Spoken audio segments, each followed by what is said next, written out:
Welcome back to the channel. My name is Steven. I'm a pharmacist and I own 52 units of real estate. So I had a great question in the comments asking, how am I going to leverage buying real estate going forward? Because I talked in a video where when I'm scaling, I tend to leverage a lot more than I would like.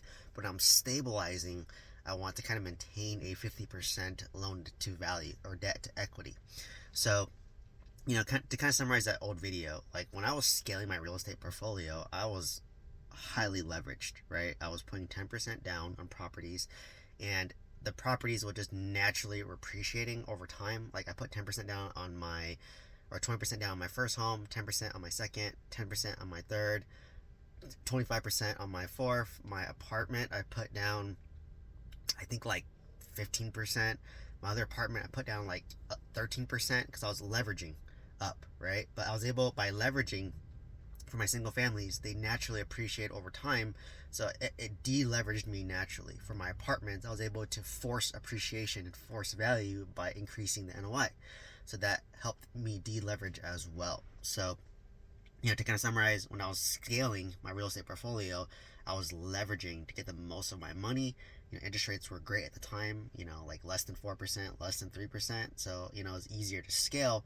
And now that I'm in stabilization where I currently sit, I own about $10 million worth of real estate. 5 million is equity, 5 million is debt. And that's kind of where I've been sitting. And that's really nice and comfortable for me. So now that I'm like looking to buy more real estate again, I'm looking to leverage again, right? Like I'm looking to buy some new builds. I might do a video about it, assuming that I can find a lender and assuming it works. But there's an opportunity for me to buy a new build for $330,000. And if I pay cash, so it could be, if I had three cash or a line of credit or something, right? They would discount it 10% to $300,000. And so instead of 330, which they sell it for, if I were to pay cash, it'd be $300,000. But then it's going to appraise at $350,000 day one, because that's how new builds tend to appraise. So that's about 85% loan to value. And that's about 50% of built-in equity between purchasing it low and it having natural appreciation. So there's some lenders where they offer 85% loan to value cash out refinances.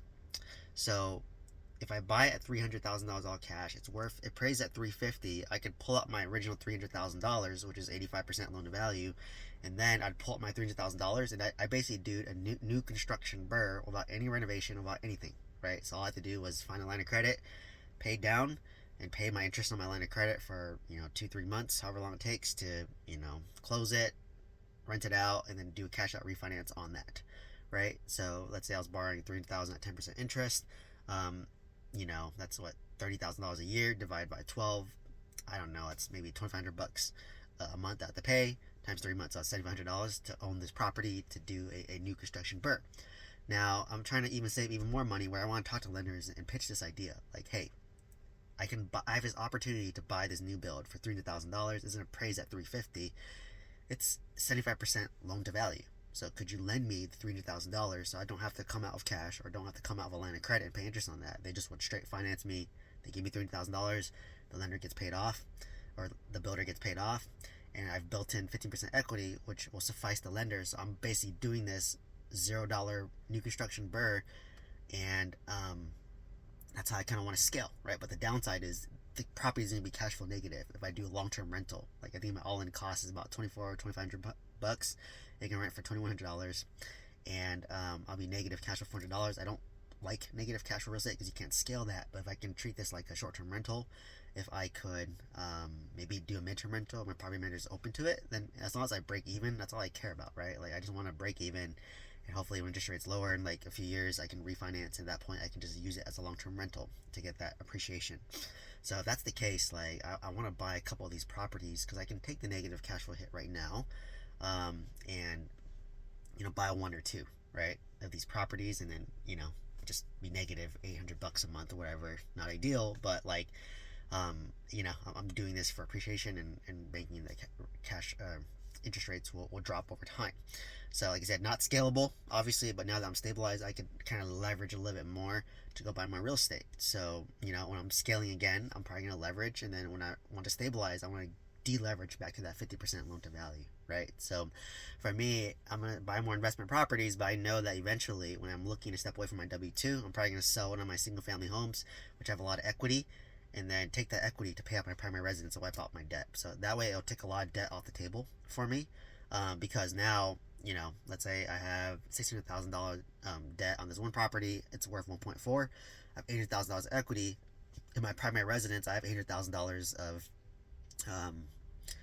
debt. So if I were to sell that property and factoring all the capital gains tax and whatnot, take that money, pay off this prime residence, I just lost, because I sold that property, $600,000 of debt wiped out, and then I wiped out $800,000 debt on my primary residence, which wipes out $1.4 million in debt, right? So that's what I mean by, like, you have to structure your portfolio to make it scale. So yeah, it would suck, but then I just want to be free of, like, having to pay a mortgage, which is $5,500 a month, and to deleverage and to minimize my expenses, because that's why I'm doing real estate, right? I'm doing real estate for optimizing for my lifestyle.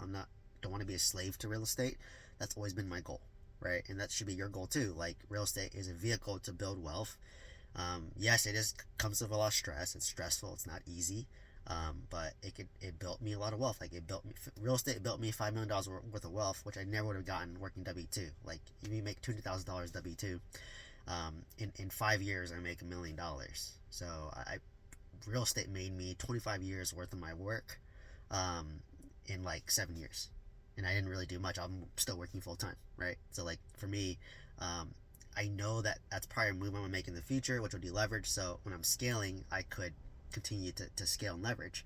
And, like, what's nice is too is, like, let's just say I can do this $0, 85% loan to value, no money, new construction burr, right? And maybe I get like 5 of them or 6 of them, right? For simplicity. And yes, they're like cash flow negative, breaking even, and let's just say I'm not wanting to.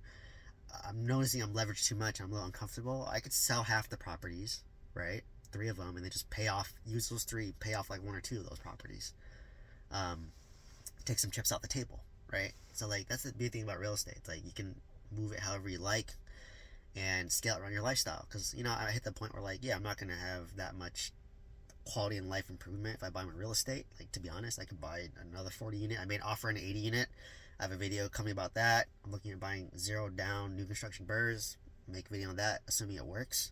And hopefully it does work. I'm talking to 4 lenders this week, and hopefully one of them sees what I see, and we can work together to scale. And from there, it's really, like, lifestyle oriented for me. Like, for me, it's a waste not to, like, buy real estate, just because, like, I have the knowledge, the skill set, and like, why not utilize that if I can make money? But I want to do it in a way where I don't, like, stress myself out, like burn myself out like last time, right? So that's kind of my goal, and then kind of my objective with real estate. So anyways, that's kind of how I will kind of leverage moving forward. So obviously, when I scale, I'm gonna leverage again, and then when I'm stabilizing, I'm gonna maybe take some chips off the table, sell some properties, or slow down, and if I didn't, like, force a bunch of appreciation on that portfolio. So that's kind of the cycle of real estate scaling. So now that I'm stabilizing for the past, like, year to year and a half, I'm looking to start scaling again, because I'm itching to buy some more real estate, because it's just fun to, like, make deals happen, and to, like, go through that hardship and make the deal finally work after all that effort. So anyways, if you want to learn how to buy multifamily real estate with some guidance, check out the mentorship program down below. Otherwise, let me know what questions you have. Please like, comment, subscribe, and hope to see you in the next one. Thank you so much.